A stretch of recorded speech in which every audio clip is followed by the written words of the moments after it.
South of me. I'm your host, Wendy Hutchinson, and today's guest is a dear friend of mine and the radio show host of the show, the JoyRide show.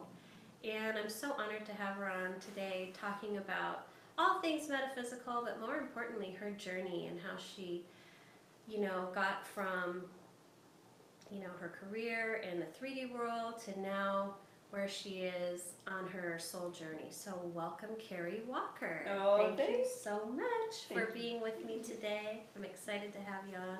I am too. I keep running into what you're trying to say. Well, I'll just turn it over to you. Where did your journey begin? Were you always open and awake and able to see? I know you see things. So was that something you experienced as a child or something that just recently happened as you came online? Bit of both, I think. So I know that when I was young, the first thing I remember in that vein was my grandfather passed away, and he was young. He was like 52 years old, and he had a stroke the year before. And he was getting well, and he was able to walk again. And one night he passed away. I mean, he had another stroke, and he died. And so I remember that night. It was raining. It's so weird. I was 7, so that was a long time ago. And I'd had this dream that everything was black, and he was sitting in this chair facing me, and he said that he was going, and I would see him again, and where he was going was beautiful, and he was well, and that was about it. He was just there to say goodbye, and that he loved me. Wow. And woke up, and he had died. That's what we found out. I found out. My mom had the dream, and my brother had the dream, and I had the dream. On the same night? On the same night. Wow. So, yeah, he visited us, but it comes from that line. His great-grandmother, or maybe it was his grandmother, she could take things off your body, like if you had a wart or a goiter or... So physical things. And my grandfather was one of these men. He was a badass. I mean, I don't know, like when you cross over the causeway going from Houston to Galveston, I mean, actually there's a big strip between there. There is a bridge, and it's the old bridge. And one night they thought he had died. He and his buddies had crossed over, and they got drunk and fighting all this stuff. I mean, he was just this little hellion. It's crazy experience. And he was on his way back, and they had a car wreck, and they covered him up. They thought he was dead, and then somebody saw his hand move. Oh my gosh. And this is a man that he met my grandmother, and 2 weeks after that he married her. He just knew, and they were together until the day he died. And he was just amazing. But then you could find him. He was, I don't know, he was spiritual and just an incredible man. And so then the next time I had a dream about, and all of my dolls in my dream flipped to the ceiling, and a body dropped, and my great-grandmother died the next day. And so we had a couple of... You're having some prophetic experiences, spiritual experiences from a super early age. What did you do with that? I mean, obviously your mom and brother had the experience, so you could actually, share that without feeling like you were crazy or them freaking out, right? Because they had something similar happen, so. Yeah, but it wasn't, I don't think that it was necessarily, it was just something that happened, and we didn't give it much thought, and we just kept going. And it wasn't like we saw dead people all the time, or were overly religious. We sailed a lot, and so weekends were about being on the boat, not necessarily going to church, which later I realized, maybe that was your church. That was my church. Yeah, that's true. That probably really was. But you know the weirdest one? Those were pretty interesting. But one night I was little, I don't know how old, 10, 9, and my bed was up against the wall, and there were 2 windows, and I used to always wake up reversed in my bed. And we lived out in the middle of nowhere. It was in Spring, Texas, before anything, like anybody had before all the development and everything. Yeah. And I remember looking, and it was a full moon, so I could see, and I can't see. I mean, I'm blind as a bat, and I have been my whole life. But I remember looking, like waking up, and my face was pointed towards the window. And I look down, and I see this man in a trench coat and a hat, and he's looking up at me.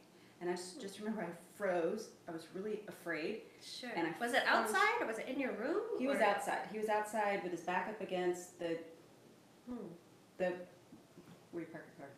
Carport, garage. Thank you. Yes. he was up against it, and he looked up at me, and I just froze, and I fell asleep. So I went back, and I was thinking about that, I don't know, a couple years ago, and I asked my mom. She said, I do recall that because I was freaked out that there was some man around the house. Yeah. And since then, I've done research, and a lot of people have seen that guy. I wonder what that means. I don't know, but David, a friend of mine who's been on the show, randomly I asked him if he had seen the guy in the trench coat. He said, yes. How did you know to ask me that? You know who else? Jamie Butler has seen him too. So when I looked it up, there was a lot of fear around him, and I didn't get that. Well, maybe because people weren't sure what this was presenting, and they're like, what the hell? Why am I seeing this guy in a trench coat? Well, and he didn't look malevolent or anything. No. The energy. It's almost like somebody peeking in to make sure you're okay. Oh, interesting. If anybody has any ideas out there, let us know. Yeah. Put it in the comments. So recently, you started the JoyRide show. I know prior to that, you had a very 3D life. You had a design business. You were an interior designer. You had 3 kids. You were living kind of a very traditional life with these abilities, obviously, that were kind of peripheral and maybe not the main focus of your life. Right. So what shifted for you? Melanoma. Wow. Yeah. So my guides came twice. They came to me in a dream. Actually, the first time I saw them, I think I was 20, and I just remember having this dream. And I was really sick in real life. I was really high fever. I had spots, not chickenpox, but measles. Yeah. And so before you break out, oftentimes I guess you run a really high fever. Sure. And I remember there was a new, really cool car, and my guide said, "Do you want to drive the car?" And it was a redhead and 2 men. One guy had a beard, and anyway, there were 2 men and this is in the dream state, but it's like a lucid dream. Yeah. And so I said yes, and they were just there. They said, "You're gonna be fine," and they were there just to help me out. So then a while after that, I had another dream, same thing, and I just remember, and the dreams that I really pay attention to are the dreams that are in black, like there's no backdrop. Right. So it's super clear, and you're super aware. Right, exactly, every detail. Or the dreams that I see every detail, the chain link fence. And so in this one dream, I was walking down, I was in San Francisco, and I'm walking down the street, I can see, just little weeds and the flowers, and I get to this beautiful home, and I walk inside, and there's a party going on over there, like in a room, and I knew I had to go upstairs. So I went upstairs, and there was this, I don't think I've told you this story, there was this, it reminds me of the airport, like the trams, and the one in Houston, I don't even know if it's still there, but it has kind of a rug on the wall, and this tram kind of moves you from one terminal to the next. Yeah. And that's what this looked like, and it was this tram, and I saw space, like outer space outside, and they said, "Do you want to get on?" And I was elated. I mean, it was just the most overwhelmingly peaceful, loving, there's just this feeling that I can still bring in. Yeah. And I got on, and I said, "I'm not ready," and I got off, and they said, "That's okay, that's okay," and we all laughed and shook my head, and I woke up. So they came again about 10 years after that. And they roared up in a pink Cadillac with fins, convertible. They're like, let's make this let's do a pink shiny object. Maybe Kerry will get in this time. Yeah, I didn't. Maybe she'll jump. Well, yeah, no, I didn't. And I think it was because I wasn't grounded in my 3D life, and I needed to be. For me, I really needed the stability and the structure of being here, because I chose to come here. I chose to come to this planet, this incarnation. Exactly. Right? And at this time in particular. Let's get to that one. Yeah. That's interesting. Yeah. And so in that one I said no. And so anyway, so forward again, I have no concept of time. And I want to say it's from like 2011, maybe 2010. A girlfriend of mine passed away, and it was pretty quick. And right around that time, I found this little tiny spot on my arm, and it looked like a freckle. And I have a girlfriend that's an oncological derm. She looked at it, she said, it's fine.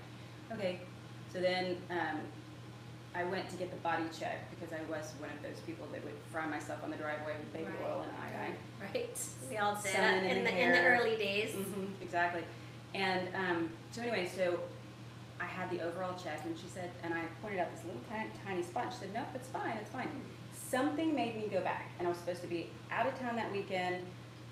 I called, we canceled our plans. I called to get in, somebody just canceled. I mean, just like a series of events. Right. So I go in, I said, could you just take this off? I'm not sure what it is. And she called me the next week, and she said, hey, great catch, melanoma. And so it was like, okay. And so then I called my girlfriend who. What do you do with that? You probably had so many emotions and thoughts just starts, that's a pretty serious diagnosis. Well, it is, and apparently I didn't realize what a killer it is. Friends will say, I had basal cell, I had that too, and you don't want to say, yeah, no, this is the one that takes you out. Yeah. But so you did, yeah. Right. But This is a little more serious. well, but I found out, and then I found out they got it all at once. So it's good. no chemo, nothing like that. Good. And so one night I'm sitting in the tub right after that, and I said, okay, I'm ready. You've asked me twice. I just want to tell you, I'm ready to go. I'm ready for what you want me to do. Be careful what you ask for. Yeah. It all just goes flooding in. You're like, Guess what? So they said, I said, but I want a sign. And my guides always say, oh my God, you need 10 to 1 signs. I mean, it's like. I don't get any, but. Whatever. I Yes, you admire do. a couple. You're nothing like most people. But so what was the sign? You know what the sign is. Well, you gotta tell the viewers what the sign is. It was a 4-sided pyramid with the most perfect eye. And the eye had an iris and a pupil, and it's a reflection off of the lights into my kitchen cabinet to the back of the cabinet. And it's the very next day. It was like the next morning. Thank you. And I opened up, and I've had the same plates for years. I've lived in the same house. Never have I seen this. And so I opened up the cabinet, and my husband's mom is there. And I said, do you see that? She said, yes. So everybody sees it, but it really does kind of come and go. Interesting. And I looked it up, and it means communication with spirit. There you go. Mm-hmm. Super cool. So I said, okay, let's go. Let's do this thing. And I have portals in my house, I think. I've seen like this bright orange writing on the side of my wall.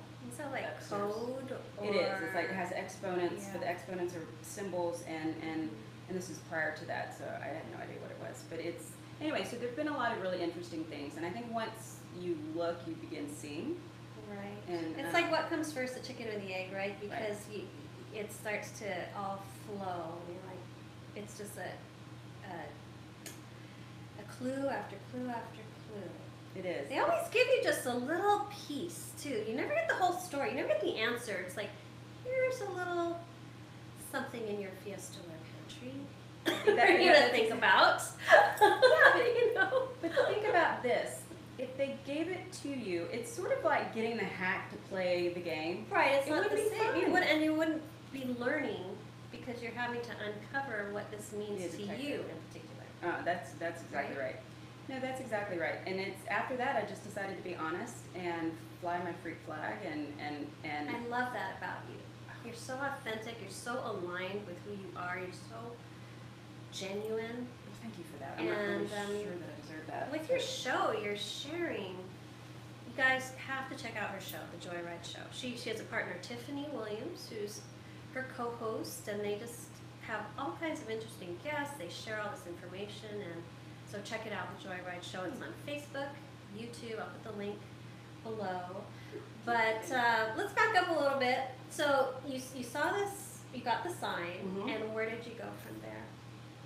How did things unfold for you from there? Interestingly, I always thought, I want to be the next Teresa Caputo? Caputo, yeah. And the guys are, that's just what she thinks she wants to do. And it's... we know the real story. Yeah. We'll fill her in later. Let's humor her for now. Yeah, that's exactly right. And so I decided to be honest. And that's a huge step. No, it really is. I mean, I'm married to an incredible man who is he's excellent in this world, where I, not so much sometimes, but it works. He grounds you. He does ground me. Grounds you. No, that's exactly right. But my world is filled with engineers and lawyers and doctors and Children. Everybody. I mean, anybody and everybody, but people that tend to be sometimes a little more concrete in their thinking. And I just assumed in a kind of what's the word I'm looking for, judgmental way, that I wouldn't find my tribe in my own backyard, and boy was I wrong. Here we are. Here we are. That's exactly right. We're all here for you. But it's interesting when I think back to life before that. So what happened was we went camping for spring break, and I remember sitting in the parking lot of the grocery store, and I signed up for an energy class, and there were 3 of us there, and one person. It was me and 2 others, and I thought I really kind of gravitated towards this person. And the next Monday, I was on a field trip at the Houston Zoo, and the room mom in one of my kids' classes, she's like, "So what did you do this weekend?" I said, "Well, actually, there's this energy class I took." She's like, "Oh, was so-and-so there?" And it was that other person. Oh, so you had a mutual connection. Yeah. And we just talked the entire time, and it turns out she's into, at that time it was into all the stuff, and I devoured, you should see my library. Books. I just couldn't get enough, and I took classes, and I went to James Van Prague's How to Be a Medium, and Wow, you he took was here in his Houston. class. I did. Wow. And that was really Awesome. fun, and he actually brought through my grandfather, 200 people there, and he brought through my grandfather. That's so- another confirmation.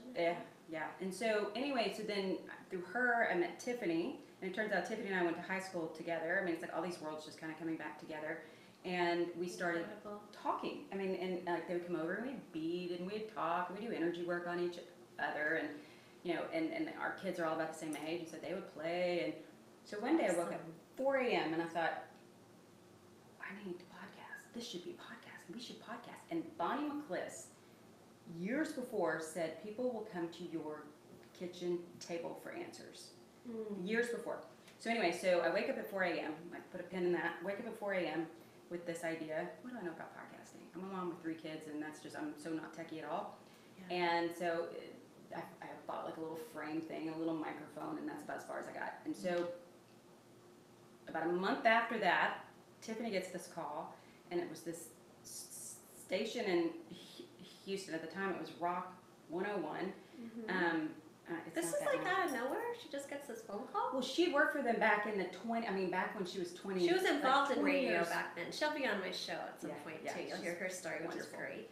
But So they called and they said, "Hey, we're starting this new platform, and it's online radio podcasting. Do you want a show?" And it was like, she said, "Let me call somebody." "Yeah, let's do this." So we just kind of jumped in. and that was a couple years ago, right? The timing of on my that? birthday. First show was on my birthday. Really? Wow. So, and it's been how many shows now? We quit counting. Over I was told 100. not to count, but about 110 maybe. Wow. Because we took the summer off to just kind of play. Right. It was a recalibration summer, but yeah, it was Right. about 110. And we've covered everything. She's very earth-based, and Mama Earth and healer, and I tend to go way out there. And so, But you guys have some it a balances. symbiotic Yeah. relationship, and We what need kind both. of in the past, what was your primary focus? What was the goal? You were bringing in all these different guests. Were you just trying to share information? Were you guys just seeking and learning through the guests you were having on, or what was it about? Above, I think. It's so funny because like first gear, it's like, can we really talk about dead people? And then it's like, can we really talk about aliens? Can we really talk about, keep we keep moving on the going out needle. there. No, that's exactly right. I think that my goal and wish for the show is I kept hearing, I would get calls from like Ainsley McLeod or like different folks that would say, "Hey, would you call this person? She's waking up. She doesn't have anybody to talk to." It's like, sure. And I've had those throughout my life, or not, throughout this path. And so, and we thought if we could figure out how to use this information from way out there and implement it and bring it into this world, how fun would that be? When you start to co-create and you start to manifest and when you realize you're not the victim, and things don't happen to you, that things happen for you. A lot of it you've set up to as like little guideposts, and life gets really fun. And you don't wait for the other shoe to drop. And right. Also, I think when you have an online platform, you are reaching people who feel very isolated in their journey. So many people are out there kind of going through an awakening process. They don't maybe realize it's an awakening, but things are shifting. The way they're viewing the world is shifting. They're changing. Yeah. And if you don't have a community that you're plugged into, having the opportunity to connect every week through your show is a great way for people to not feel isolated. I love that. And have a sense of community. So you're actually creating connection for people all over. I hope so. And that we just do what we do and what we're called to do. And, Tiff recently came up with this idea, kudos, because it is phenomenal. It's her gifts and my gifts are the things that really light us up. She does EFT tapping. Incredible at it, and she'll tell you, she's so humble. She's oh yeah, I can show you how to do it. It's like, no. Yes, you can do it, and yes, it will work. But her connection to spirit, to source, and how her guides work with your guides, and they come together. I mean, she's just this channel, and she'll never say it that way, but she really, really is. Mm-hmm. And it's beautiful, and she shifted a lot of things for me over the years. So you want to talk about that, like our new little project? Yeah. So we put a call out. We're not therapists. We're not life coaches. We're not any of that. I mean, we're really not any of that. You're very intuitive, though. Well, thank you for that. But you both are. But not in the. We don't have the credentials, and so right. going in. But the disclaimer. Yeah, it is the disclaimer. Right. And I hate it because we had to say this is for entertainment purposes only, and it's really not. I mean, I really take to heart struggles people are going through. Sure. And but sometimes people just get stuck in this loop, or they get stuck with this block. It's like, why can't I meet somebody, or why can't I quit my job, or why can't I? And so sometimes just hearing it in a different way or looking at it from a different perspective can really kind of dislodge that block, or at least get you going. Absolutely. And then the idea is that then Tiff comes in and helps you remove the block with the EFT. And so we have some very brave souls that are willing to work with us, and quite a few actually. We do, and it's been answered the call. Beautiful, and we're just so honored. And then we'll put them together, and they get final cut so that they can review it and make sure that they're not saying they're something okay with you putting it on air. Yeah. Right, and so we'll see how that goes. We haven't aired the first one yet, but that's we're working awesome. on it now. So that's the show. I just kind of want to put that aside and focus more on you individually. You have become so connected to your higher self. You have been getting information just like pouring in. Narcotics. Kerry has been recalibrated, which was awesome. Can I tell that story real quick? Yes. Okay, tell the I'm story. totally hijacking So awesome. you. This is all about you, so please share. Okay.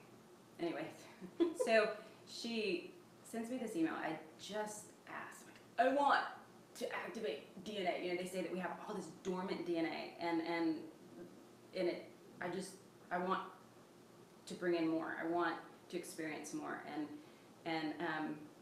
I'm not kidding. I would say 1 to 2 days after putting that call out to the world, this one emails me, and I'm halfway through. I still have never gone back and read the rest of that. I was halfway through, and she was exling more comics. I pick up the phone. I mean, it was life-changing. And she said, okay, why don't you come in for a no-touch? Nope, I want the full meal deal. We might want to come in for a no-touch. Nope, I want the full meal deal. And I did. And which was a recalibration, for those of you who don't. AKA.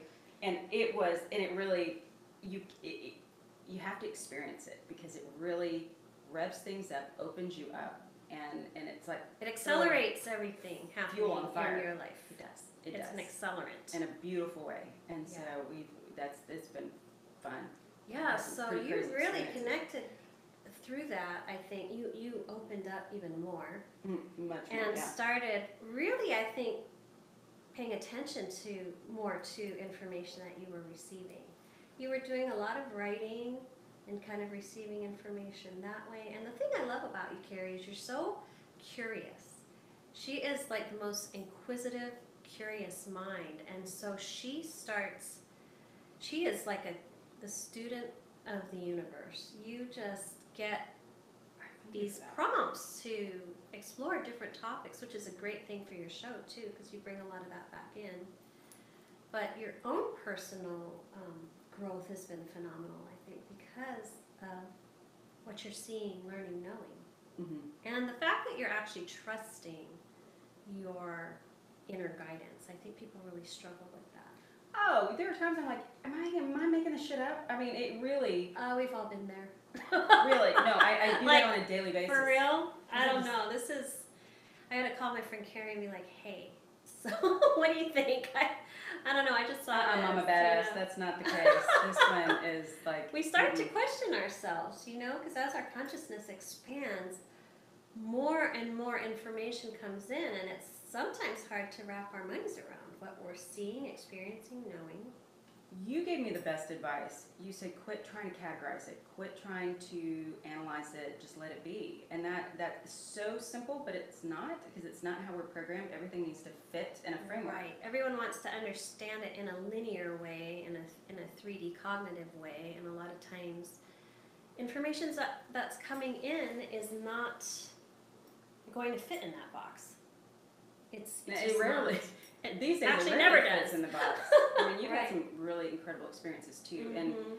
it is, yeah, but that is you do have to surrender, but still use your judgment and run Discernment it is very powerful. through your filter. That's Mhm. exactly right, and it's because that's always been. I got to tell you, that's one of my fears. Is somewhere this must have happened, and what I was told, and I really don't seek out. At the beginning, I did like Ainsley McLeod and Emma. And, External people to help you receive information. well, and that's you again. You said, you know, you can go do that if you want. If you want the affirmation, the confirmation, or you can go directly to your guides. And it took me a while to trust my guides. I think Fun that's enough. the key, is to really trust yourself and trust the information you're getting, because you are getting it from your higher aspects to source. You're not going to get more pure information than you will from your higher self, because there's no filter. It's you, a higher aspect of you. When you go outside, even though you're talking to maybe the purest channel, you are still receiving information from a third party, external to you. So another way to look at that is, let's say there's a pipe, and orange juice goes down that pipe all the time, all the time. And then there's another one, and it has lime juice, and another one has whatever. And then you have yours and your apple. Well, anytime you run the information or you run something through those different channels, it's flavored a tiny bit with that Just a other little stuff. bit, yeah. And so- Intentionally or unintentionally, there's going to be a little dilution of the purity, Right. I'm going to say. No. So I love that you trust yourself with what you're getting, and I know it's been a process, Big time. but once you step fully into the knowing that and trusting of what you're receiving, you accelerate your growth so much, I would say. But isn't that life though? I mean, and I've said this a lot recently, it is, I was always told I would be the great number two. What does that mean? Well, the Be the support great number staff. two. You know, there's somebody else is out making the news, and you're the one recording it. Make your friends look good, make your husband look good, make your, you know, like. You are the supporting bee. character Correct. in the And play. exactly, and that Mhm. at some point, if it's your call, you know, if this is something you're called to, you step into the driver's seat. But then with that, it's So like, shit, powerful. where do we go? What do we do? There's a huge shift when you realize you get to actually be the driver and creator of your life and your reality. You get to actually manifest what you want to bring in and choose what resonates, what doesn't. You get to actually choreograph the dance of your life. That's really powerful. And what do you do with that if you're used to being in the supporting role? Well, that's the Right? transition. you Yeah. know? And that is, if you look at, society will not tell you that. Society is not set up. Society is set up that you follow what the doctor says, no questions asked. You follow what what the The experts are politicians out there. say. Right. And so our work, or my work for sure, is trying to get people to come back in and realize that you are the highest authority for you. That's That's right. And your ideas and thoughts and truths are true. It might differ from somebody else, but what you're feeling and what you're getting and aligning with for you is true for you. I think that's true, but I think the other side to that is well, for me, and I put doing the universal you, Right. there is a process of turning the noise down so you can hear it. And the noise for me is the chatter in my head That's that you're not huge. enough, you're not pretty enough, skinny enough, funny enough, smart enough. That noise is always negative too. It's Always. never like you are a goddess. No, You never hear that, you know. yes, that's exactly right. And so, yeah. when you start seeing where those voices are coming from, where they originate, those are just weeds in your brain, and you start pulling out the weeds. You gotta weed the garden, man. You do, and then then things become clearer and clearer, and then you begin to trust yourself. Or for me, I begin to trust myself, and that's where I am now. It's easy to defer, but when you give your power away, whether it's, and I always think I gave it away to very, really capable, lovely, incredible people, but I still gave it away. You're still compromising yourself a little bit by Sure. doing that. Sure. Well, and then it all goes back to fear. I mean, that's what I'm realizing is fear is the number one fucker. It is. It does. just is, and it's the underlying for everything. I mean, for our survival, for whether or not you get into that club, whether or not that friend likes you, whether or not you're getting cancer, It drives all of it. all of this thinking or programming that weighs you down And it's reinforced. through our culture. Yeah, Oh, yeah. through our social media, through the news, through our politics, Commercials. I mean, everything. according to the commercial, it's just a matter of time before you get cancer. You're getting cancer. Right. No, you're not. Or you're aging and you need this, plastic surgery, or you need whatever. Cat that soaks on a vacuum. I'm really not judging that, but I have started noticing it's like cats that sucked on a vacuum, and but I also don't want to droop and get saggy. I get it. Well, nobody does, but Right. I mean, we are who we are. We have to have some self-acceptance at the same time. Yeah. But what I want to talk about now, if you're open I'm to game. it, is Kerry is so incredibly in tune.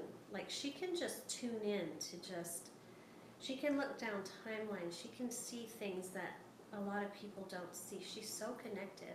I love the way you look at me. I'm always going to vision myself through your eyes. You should, because it's the truth.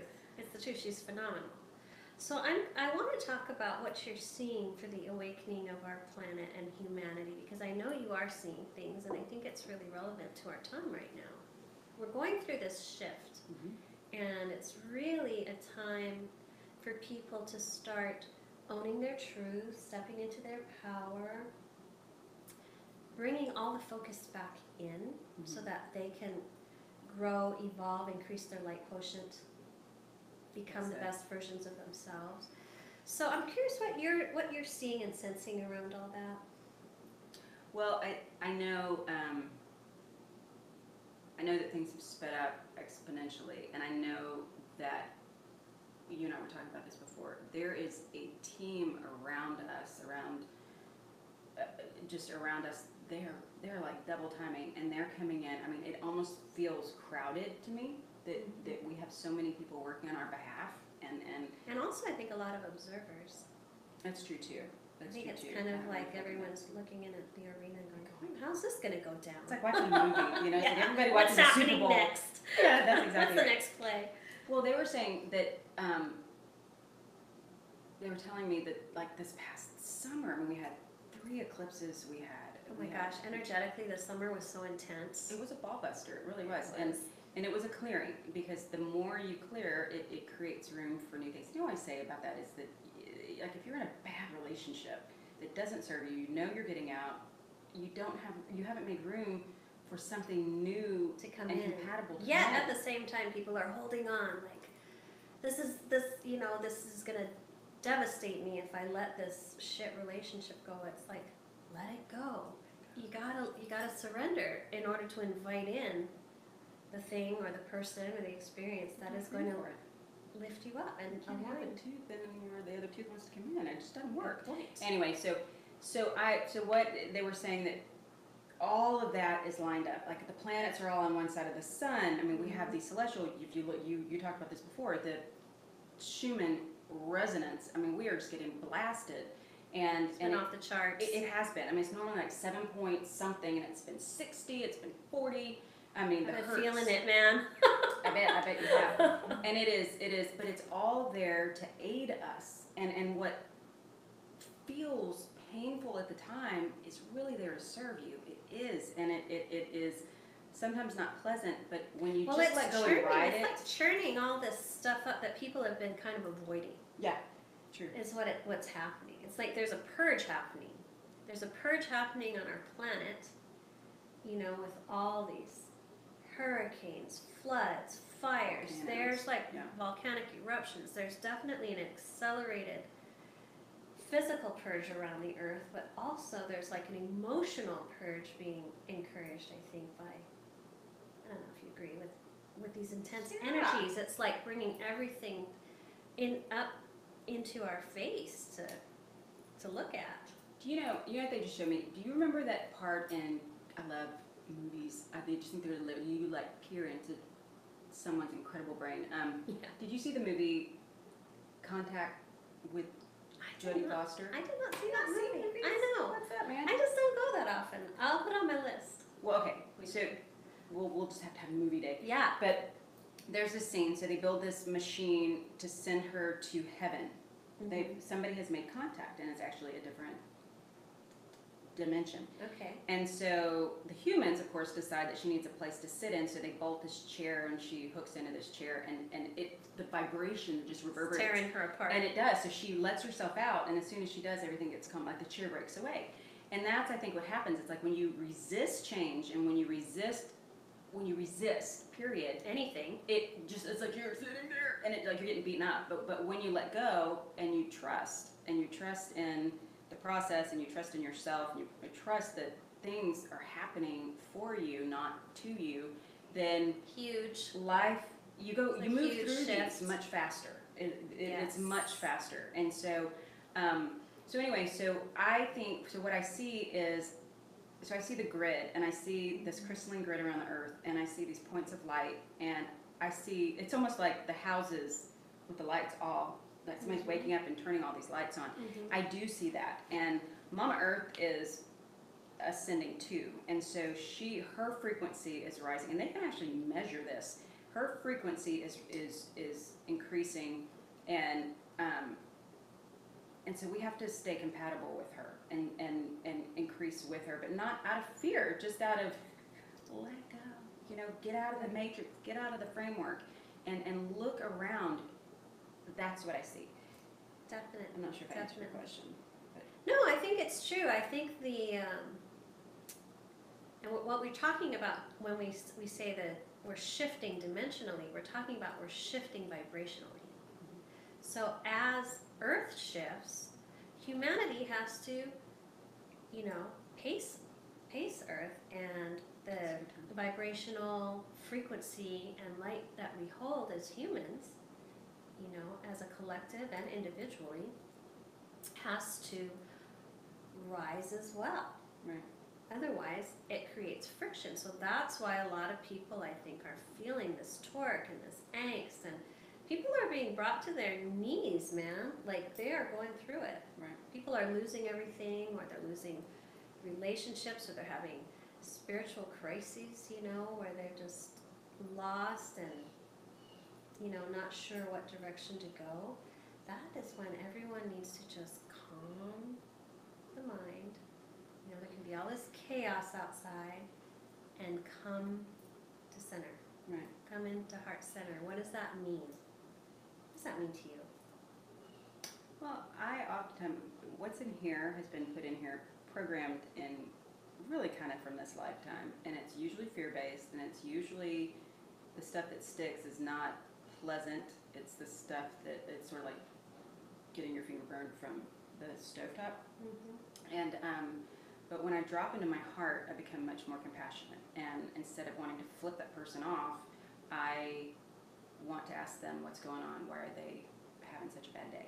And so that's what it does for me. It reminds me of who I am, and that, you know what, it's not always about me. And I was just talking about that with my son, that it's easy for us, if someone's rude to me, it's easy for me to say, oh man, and want to bow up and, you know, defend my space. Respond in a hostile way. And I don't bow up, but I'm just saying it, you know, emotionally. And instead, if you just, you know, kind of look at them, and eye contact is the most incredible thing, because then the human connection is re-established. And so becoming heart-centered, that's what that means huge, to me. Huge. I think it's also so important to actually just see each other. You're talking about making eye connection, but I think we need to focus more on actually seeing each other as an extension of ourselves. Seeing the other as an extension of us, because we are all part of an energetic collective. We are all. Everyone outside of us is a reflection of us. See, my brain doesn't compute that. It is, I mean, I hear it and I So what that agree. means to me is, when I am presented with a situation with somebody else, maybe it's a conflict or something, that's a mirror or reflection of something that I need to work on. That's what I'm saying, you know? And it's an opportunity for me to elevate and be a better version of myself, depending on how I respond to that situation or the inner work that I do around that. People are always reflecting back to us who we are, and there's also an interconnectedness. Like, I'm seeing like how Legos, you know, snap together. They're all separate, but then they can come together, right? And create something as a whole. Right. And so it seems like now is a really good time for all of us to really Snap to. Yeah. I was just thinking, it is, I remember one day, I think this might illustrate that point. I was at Target. I was just in a pissy, foul mood, and this is years ago. And, I still get in those moods. But, so I was there, and this woman came by with her basket, and I don't know, something pissed me off. And I was like, and I didn't say anything, I was just like, and I muttered, I did something inside of you. And yeah, and I saw her reaction, and I you know, and I know it was like I was having a bad day, so I was going to let that roll downhill. Yeah. And I went and I found her, and I said, you know what, I'm sorry. I said, I'm having a bad day, and I reacted poorly to you, and I apologize. She's like, Oh, nice. oh my God. She said, thank you, because I was just like, what did I do to upset her? And I said, it wasn't you. I'm so sorry. No, but it was just that point of, it's easy with strangers to just keep moving. Yeah. Until you realize they're pulling up in front of the same house that you're pulling up in front of, then you got to deal with it. Right. But it's that connection. So that's how. Yeah, that's when you say that's what what I mean. Yeah, it's like we're all in it together. You know, we can all choose to elevate each other and be kind, and I know it's hard sometimes under different circumstances, but we have a choice to elevate or not. Elevate, or what's the opposite of elevate? Devolve? I don't know. De-elevate? Descend? Oh, it is descend. Yeah. Yeah. So let's try to be a little bit kinder to ourselves, first of all, but also to others. Well, when you realize that everybody has a story, everybody has a story, and everybody. And they have struggles like we might not be aware of. They probably have struggles. Maybe they came from. struggles. I was at this restaurant getting some takeout, and this woman was freaking out at the wait staff, the manager. She was just having this meltdown. Her order was wrong, and I'm like, it's just food, you know.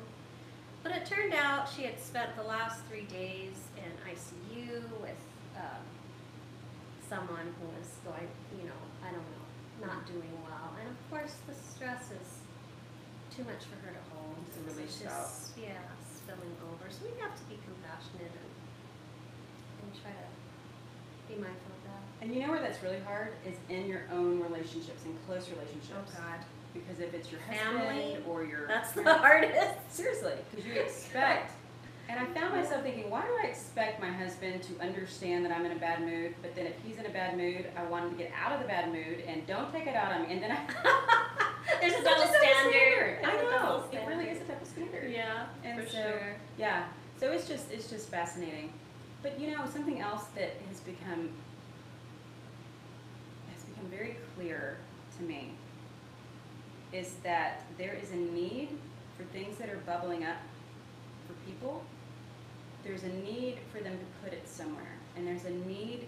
So it's like we're standing there handing everybody bags. You know, it's like, here's your bag and here's your bag, and then when you're done with it, when you filled up your bag, go put it over there. You know, it's like, and I think that's where the direction comes in, and I find myself in that line a lot too.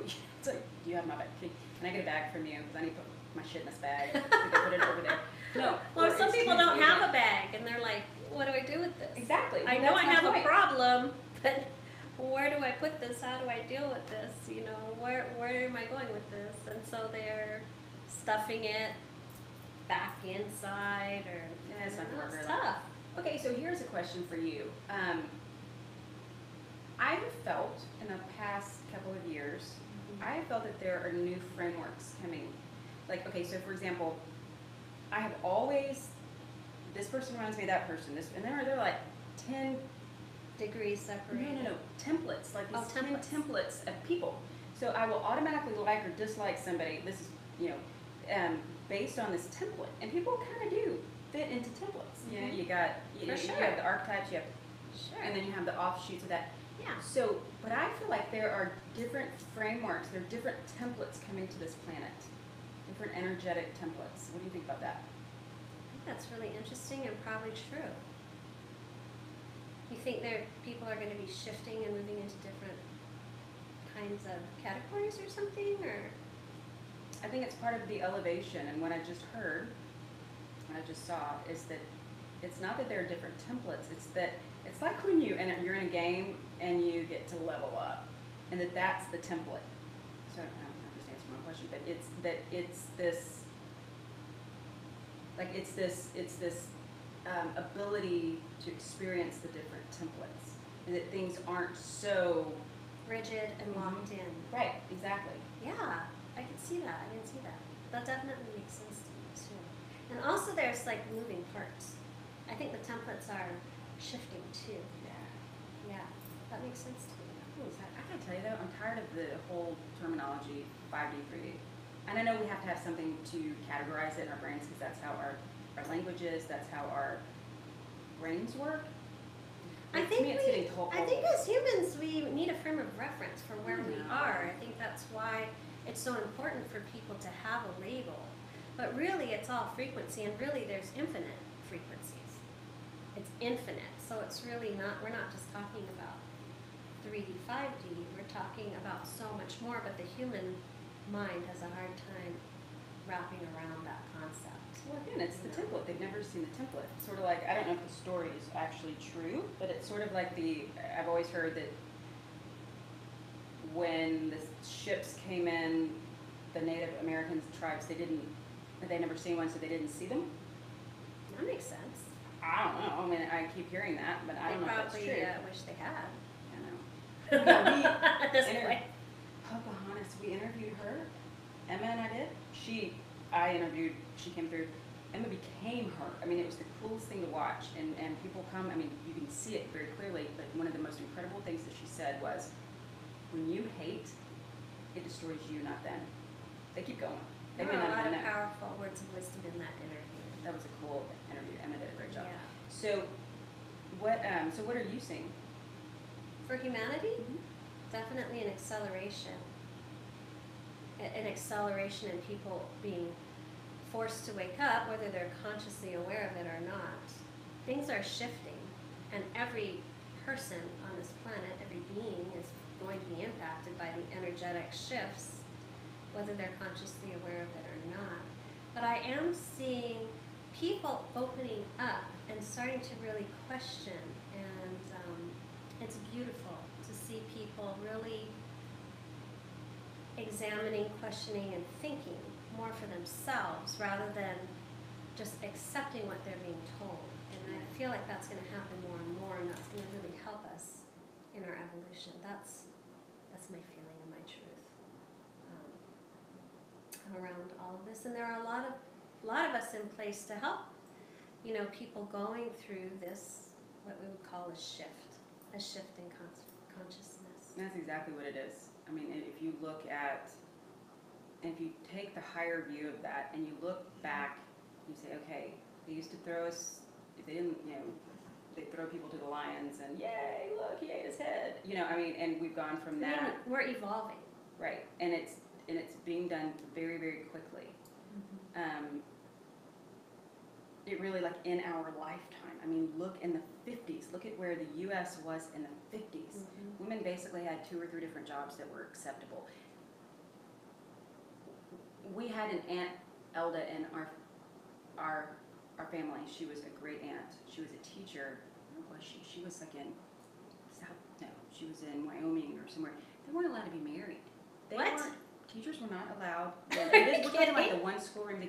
Oh my gosh! I mean, and so we're moving in so many different ways to these rigid, paradigms, ideologies that were put onto us by other people, and moving from that to the 50s with all this chaos and all this, and then in the 60s, and then we're moving now into this true enlightenment, hopefully, and I think we did, because you and I talked, when we first met, we talked about how it's sort of like they get here and they say, wait a minute, nobody's awake. You guys are all supposed to be awake, and I'm here to pick you up. That's happened a few times, you know, humanity's reset. They keep trying to bring humanity to light, and everyone's asleep, and so they're like, okay, that's not going to work, and they go away and come back and like, you know, we keep trying. They're only going to try so many times, but I think this time I feel very positive. I feel like there's going to be a good outcome, and that people are actually starting to hold more light and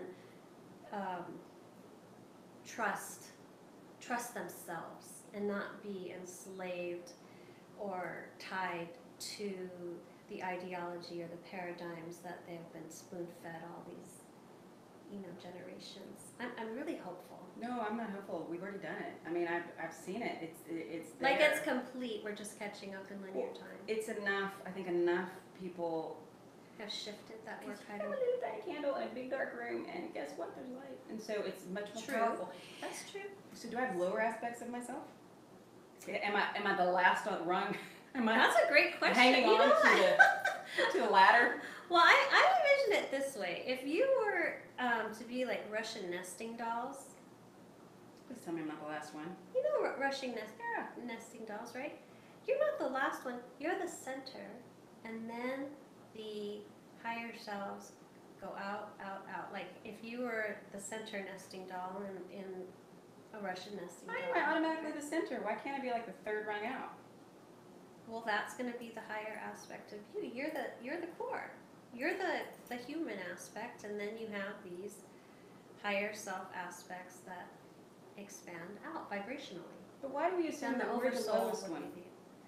Why do we assume that we're the lowest aspect on that rung?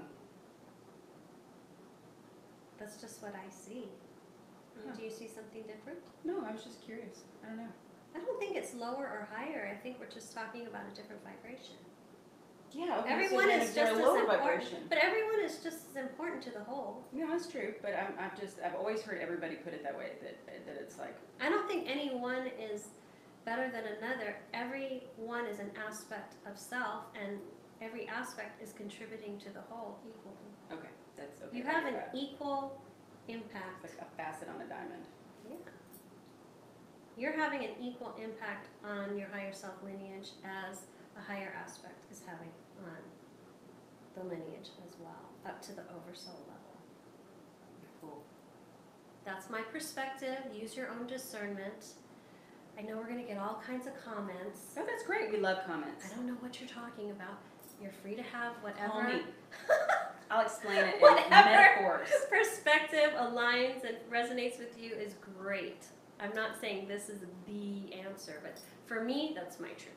Well, and it feels right. And there are some things that I truly, like everybody would say, I want to be one. I don't want to be one. I came to this planet to experience separation. I don't want to be one. I don't want to come by fucking yacht. I don't. I love the contrast. Let me rephrase that before I get bitten in the butt. I love the healing and the friction, because I mean when you run you have to have friction otherwise you're sliding around, right? I mean, to move, sometimes I think you have to have friction, and I think that those can be absolute incredible tools. Say that right? For growth and pondering. Well, that's what we came to Earth School for. Is growth. Right. For the struggle, for the tangible feeling of love, joy, bliss, suffering, devastation, the whole gamut. Yeah. And all of that creates experience and beauty and growth for us on a soul level. That's what we're here for. No, that's absolutely what we're here for. And one day I laid outside in my backyard. I think I told you this. I was outside my backyard, and I was laying there, and I got this. The second time this has happened. Okay, back up. So we were in New Braunfels, and we snuck on the golf course, and it was the channeling Eric crew. It was Elisa and Kerry and Emma and McIntosh. I mean, it was just Tiff and Sarah. Anyway, we're a group of us, and we're laying there. We're doing a sky watch because it was like the most open space and beautiful night. And someone said something like, "Do you see that?" And we saw something like this really interesting thing go across, and then it kind of just like did a 90-degree turn, and it just kept moving in a real weird, erratic way. Mm-hmm. And I said, "Well, I wish something about a shooting star." All of a sudden, comes in, shooting star, and we're tracking it, and it's just really erratic. No, there weren't running lights on it, nothing like that. So I realized that the shooting star thing is probably one of my signs, and then they do the power up, and so I'm laying in my backyard one night, and I've always had this I've always kind of pondered the idea of, why do we have to forget? What's the point in that? And so I'm laying there, and all of a sudden it hits me that, and I'm saying this out loud, and it was like, okay, so we forget who we are. We're born sometimes into families that are tricky, sometimes into families that are just complete pure love, and we have to become part of that family to survive, and then we break out of whatever that is, good or bad, to form our own identity. Right. And I don't know if you really love me, I don't know if I really love you, yet somehow we still weed through all the pain and the hurts that we collect along the way. We still find love, we still have children, we still love beyond. It's the love, we're going to take all the components out and see if you can still get there. And I started to cry, and it was moving, and all of a sudden, and I'm looking at, and this is in Houston where we see maybe 4 stars, and I see this thing flash in again, and it's a shooting star, and then a big wink, and it powers down, and it just, anyway, it's really cool. It's the confirmation you needed, so it's like, that was it, you found the magic. I did. It's finding our way back to love. It is finding our way back to love. But it was that's the also goal. that the power, that there are folks up there watching us. I believe that it's like, it's just this movie, and they're going, oh my gosh, is she going to do that? And did France do that? And did Trump do that? I mean, they're like just watching it real time, and but they can collectively, like, there's so much telepathy. Mm-hmm. So it's interesting to see if you guys have had any of those experiences. Yeah, share them in our comments. That would be awesome. Well, Kerry, I think I'm going to wrap this up, but man, this has been an awesome conversation.